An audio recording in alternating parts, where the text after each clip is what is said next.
All right, so today we're back working on Gooch, okay? The last couple videos, we kind of cleared everything we could out, cut out a little more metal here and there.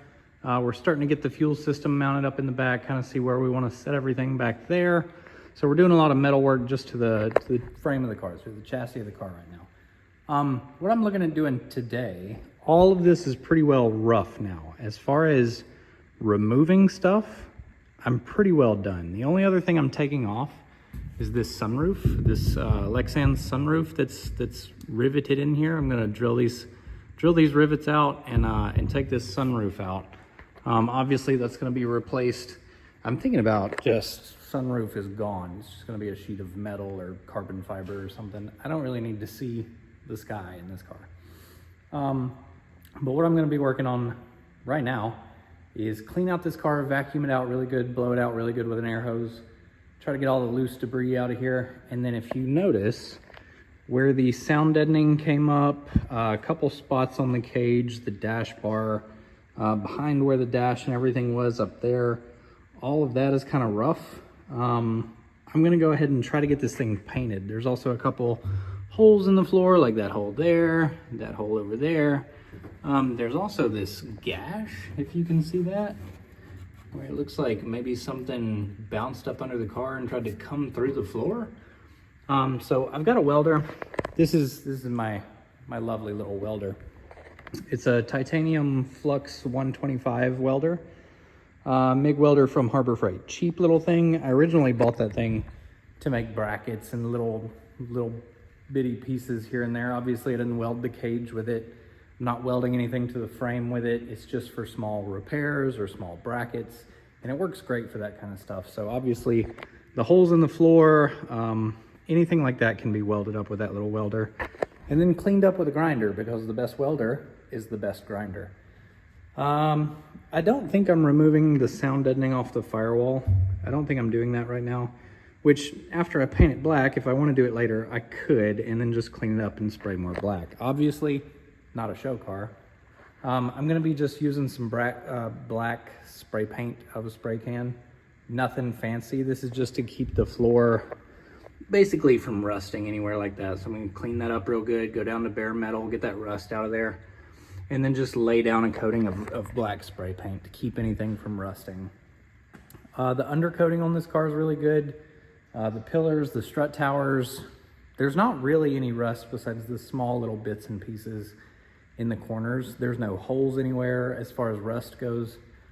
So it's not a huge deal, nothing like that. But there's also some small holes. You can probably see them over there. Just little holes here and there that I don't need. And I'm trying to seal the car up. I don't want to make it absolutely sealed where no air can get in and out. But the holes in the floor like these, where we have little plugs that go in just to help it drain if it gets filled up with water, I'm keeping those because I have the plugs for them. So I can just put the plugs in the floor. They're fine. Everything else is getting welded up, so air can move in and out of the car. It'll be more sealed, if that makes sense. So I think the next thing for me to do, get this sunroof out, vacuum, blow it out, and then start sanding everything I can. So here we go. All right, well, that's out of the way. And I can go up there. So I had not only the rivets, but this silicone all the way around it. And I will say it never leaked. That sunroof never leaked in the floor of the car. Never got any water in it, so that was good. Probably do something similar, but like I said, I don't think I need a see-through sunroof. I think this might be metal or carbon fiber moving forward.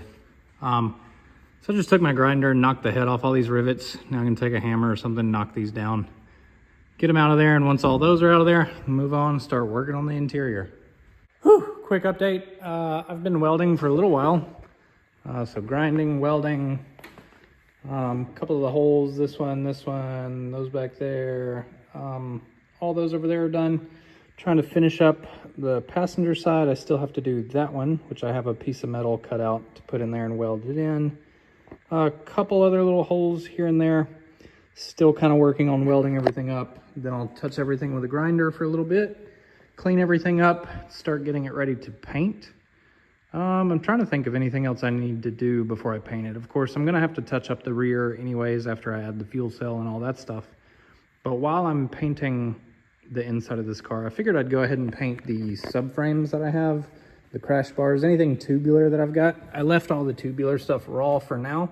I'm gonna go ahead and scruff it up a little bit and get it outside and probably start painting that stuff too, just so you can kind of see the surface rust that's starting to set in to where it's just been sitting in the garage. None of that is eating into the metal, it's just on the surface. I could wipe it off with my finger. But I'll clean these up really good and see if I can go ahead and lay a coat of paint on those today too. So I'm not gonna get much welding on camera just because it's pretty boring. It's very bright, you can't really see anything that I'm doing. So I'm gonna finish welding out this thing, start painting, and then I'll come back to you.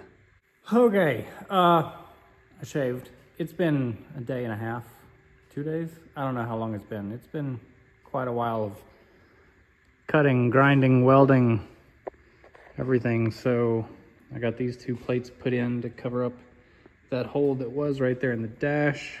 I think I've got most of the holes in here that I am welded in. So of course the only holes left are the ones that I have plugs for, so I can leave the plugs in the floor and pull them out whenever I need to. Those big holes get plugs. I believe these 2 get plugged. Obviously the back is kind of a work in progress, so I'm not doing that yet.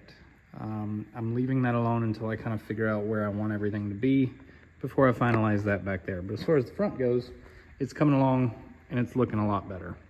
So I believe with the welding I'm done. I think I've got everything done as far as welding goes. Moving on to grinding, just kind of cleaning up some of the welds, knocking down a couple high spots here and there, cleaning it up. I don't think I'm gonna have time to get this thing painted this weekend.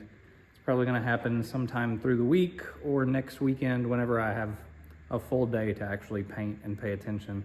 It's not gonna be show quality paint. But I want to do it right. I don't want the paint to just flake off or anything like that. I want it to actually last. So I'm going to take a little bit of time with the painting, and then I might actually wait to paint it until the back is done. We'll see. We'll see what I'm doing there. But for right now, I just want to get everything metal work done from basically from the end of the cage right here forward. I want to get all of this done as far as metal work goes. That way all I have to do is finish up back there, mount what I'm going to mount in here, obviously paint it before anything goes in, and then get some new either plexiglass or other sheets of something and put back in these holes.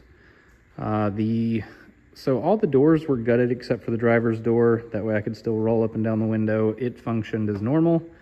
Moving forward, this passenger door is going to go back to standard, back to OEM. So we'll be able to roll that one up and down, but the back doors are still going to be gutted. Obviously, there's nobody getting in or out of the back, so we don't need those for anything. But the front doors are both going to be fully functional again. I'm getting my cup holders back in here. This thing's going to be ready for the street. It's not going to be just a drag car. It's going to be driven on the street. It's still street legal. It doesn't look like it, it's just a shell, but you don't need anything on the interior for a car to be legal. As long as you have seat belts or restraints, you have blinkers, brake lights, all that, you're good. And also reading the NHRA rule book, we're following that as far as building the car. That way we can race it wherever, whenever we want to race it. I'm just rambling right now, so I'm going to get back to work.